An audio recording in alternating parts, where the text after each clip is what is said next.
Okay, so if you've ever dreamed of making those absolutely stunning bakery-perfect Christmas cookies, you are in the right place. We're about to spill all the secrets, so let's dive right in and get you ready for some serious holiday baking. I mean, it's the classic holiday dream, isn't it? A whole plate of these gorgeous, decorated sugar cookies. But let's be real, the whole process can feel a little intimidating, especially when you're trying to get that super flawless, professional look. And this quote, this is just so relatable. I think a lot of us have had that experience, right? Biting into a beautiful cookie that tastes like, well, edible cement. But the good news is, it's a total myth that pretty cookies have to taste bad. And you know what? We're going to prove it. So, to get you there, we're going to break down the entire process. I'm talking from the dough all the way to that final sprinkle. We'll make it simple and honestly pretty fun. And to make this super manageable, we're focusing on just 3 key secrets. First up, we're going to build the perfect foundation. That's the cookie itself. Then we'll tackle that tricky royal icing and completely demystify it. And finally, we'll get into the simple art of decorating. All right, so it all starts with the foundation, right? You need a fantastic sugar cookie that actually holds its shape and tastes amazing. So let's get into it. Yes, the number one frustration for like every cookie baker ever. You cut out these perfect little Christmas trees, you're so excited, and then they come out of the oven looking like mysterious green blobs. So preventing that dreaded cookie spread, that is our primary mission right now. Okay, so when it comes to the dough itself, you've basically got 2 main schools of thought: to chill or not to chill.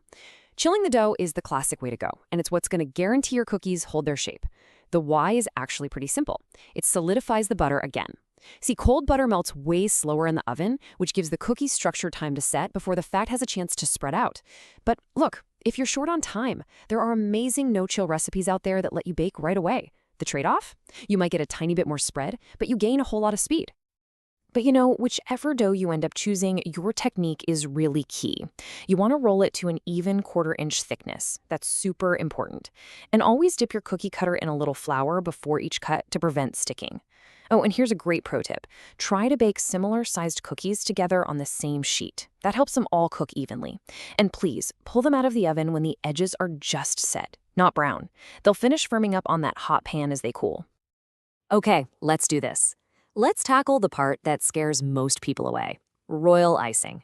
I know. It's often seen as this thing only professionals can do, but I promise you, it is totally achievable at home. So our goal here isn't just to make icing. It's to master that smooth, glossy, hard finish that makes cookies look so incredibly polished. And we're going to make it simple and, most importantly, predictable. The first big choice you have to make is your base. Now, traditional recipes use raw egg whites, but pretty much all modern bakers strongly recommend using meringue powder instead. What is it? It's just a pasteurized, dried egg white product. The big deal is that it's way safer, it's much more stable, and it gives you incredibly consistent results every single time. Honestly, it's a total game changer. Now listen up, because this right here is the absolute key to success with royal icing. It is not about a complicated recipe. It's all about controlling the texture. And you do that by adding water just a tiny bit at a time to get 2 different consistencies for 2 very different jobs. Okay, first step, for your outlines and all those fine details, you want a thicker icing. And the best analogy I've ever heard for this is toothpaste.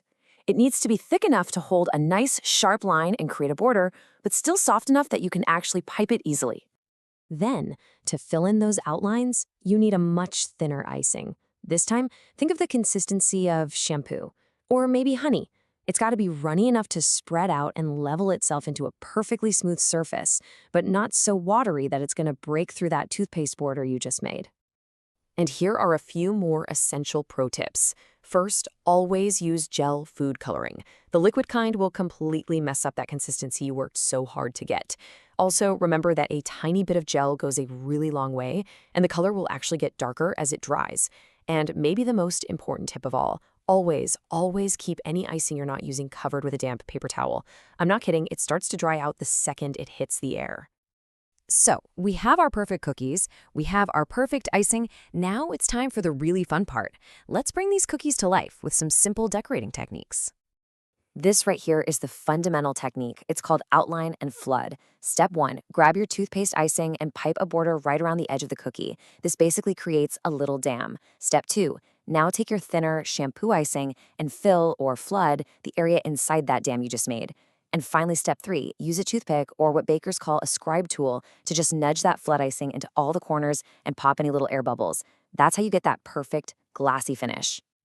Now, if you're feeling a little more confident and you want to work faster, you can actually skip having two different consistencies. Some pros just use a single, slightly thicker flood icing to both outline and immediately fill the cookie. The border just kind of melts right into the fill, and you're left with this perfectly seamless surface. Oh, and a super quick but really crucial reminder, royal icing hardens fast. So if you're adding sprinkles or sanding sugar or anything else, you have to do it immediately after you flood that cookie. Because once that surface starts to set, trust me, nothing is going to stick to it. Okay, so you've baked, you've iced, you've decorated, you've done it. The very last step is just making sure your beautiful creations stay fresh until it's time to show them off and share them. Okay, first things first, and this is really important. You have to let the icing dry completely. I'm talking a full 6 to 8 hours at room temperature. Don't rush it. Once they're totally set, you can store them in an airtight container for up to a week. And hey, they also freeze beautifully for up to 3 months. Just make sure you put some parchment paper between the layers so they don't stick. So there you have it, with the secrets to the perfect cookie base, a totally foolproof icing, and some super simple decorating techniques, you are now officially equipped to create your own edible art. So really, the only question left is, what holiday masterpiece are you going to create?